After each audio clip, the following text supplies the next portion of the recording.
guys, in today's video we're going to talk about a rather interesting topic, and that is the Chinese beauty standard. You're right, you are invited on a journey with me to explore some of the beauty standard here in China and figure out what's the most attractive face and the desirable body here in China. To help you better understand that, I may use some of the references of some of the actors and actresses to give you a rough idea what would be regarded as beautiful here in China. I'm going to put a disclaimer here though. Some of the actresses or the actors, they might get their work done, but think about it in this way. The only reason they get some work done is to fit the, general societal beauty standard, no? And that's the reason why we're looking at their faces. A quick question, and a rather brutal one. Do you think I'm attractive? Alright, I'll spare you from that terrible question. The answer is absolutely not. I am trying to get my score back by my charismatic personality and my stellar work, and often that really works. Anyhow, ladies first, let's take a look at some of the women or the famous actresses, and you will find what a big gap, like a huge gap between me and them.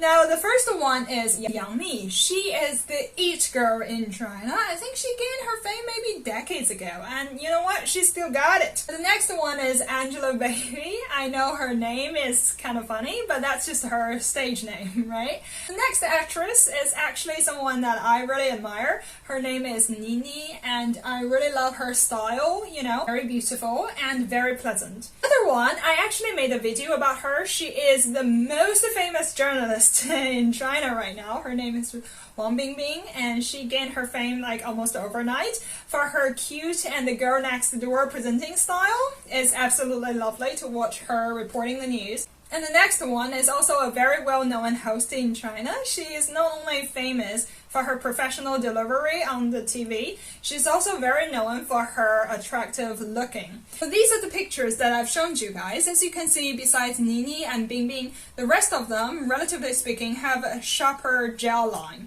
Yes, in China we prefer like a sharper jawline, and so your face appears to be much smaller in that way. And Nini, she's actually not regarded as traditional beauty in China. It's just that these days, along with her styles, and fashion taste, to bring her up to the next level. Absolutely. Of course, all of them got a big pair of eyes. That is something that we desire. A very feminine eyebrow and a delicate nose, as you all can see that. And the next thing is, you don't want to have too big of a mouth. Like a medium, modest mouth would suit, We are not desiring for those lip fillers. I think that most of Chinese people don't really get it. These kind of photos, as you can see, they look like models. In China, we prefer to have a slimmer body. It's like when you guys accentuate the bust and the bottom line, and us girls here in China don't really emphasize it that much, except for some of them who goes to the gym quite often, and they really set those as their, bodybuilding goals. That's fine. In China, it's just like overall you're proportionate and you are slim. Like there's like literally no limitation to the slimness one can get, especially for girls here in China. So it's always almost like slim equals beauty, and slightly or relatively proportionate would be okay. That is like the general beauty standards for women in China, to put it in a nutshell. Now let's take a look at men. His name is Chris Wu. I think you guys are familiar with him because he once performed in the Super Bowl.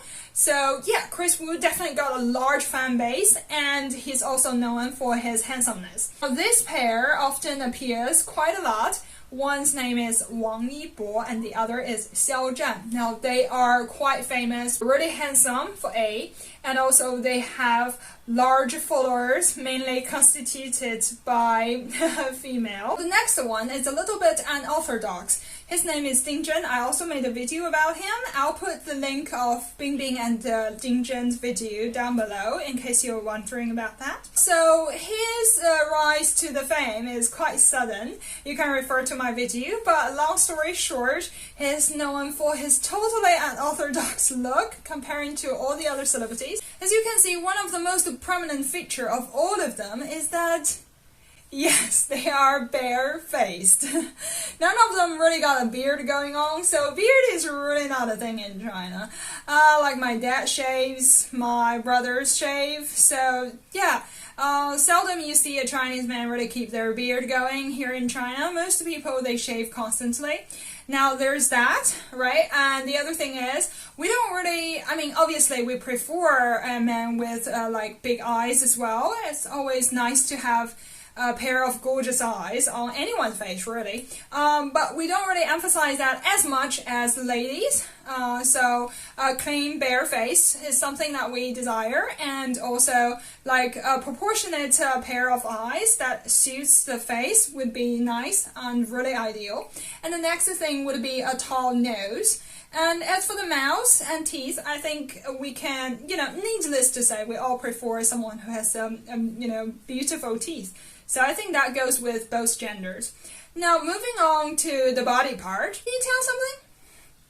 If you're going to put this in contrast with the Western beauty standard, it's almost similar, In China, it's the same thing. And I think the bodybuilding here in China for both genders, but particularly for men, is to look good in their clothes. But not too crazy, and most of the Chinese girls are not really into masculine guys as well. But I just say that in general, in general. So in China we have a saying when it comes to the boys, the physical figures, as for their body or bodybuilding, we say 脱衣有肉,穿衣显瘦, which literally means when you take off your shirts, you've got some muscle thing going on, but when you put on your shirt, you look kind of slim and really sharp. So I think that's a big difference. And the other thing that I want to summarize is for both genders, we prefer fair skin. I'm actually going to talk about fair skin in the next episode because it seems that a lot of people have this myth towards Chinese people's infatuation about a fair skin. So I'll leave that to the next episode. But I will just add this as another criteria that we prefer fairer faces. Well, I hope you guys enjoyed today's video. Obviously, there are a lot of things that we didn't go into detail and discuss about this. But if you have a specific question about any of those beauty ideas, you can comment down below and I might make a subsequent video about it. If you like this video, feel free to give a thumbs up and subscribe, and therefore you will see more videos like that. I'm Stephanie, and I'll see you next time. Bye-bye!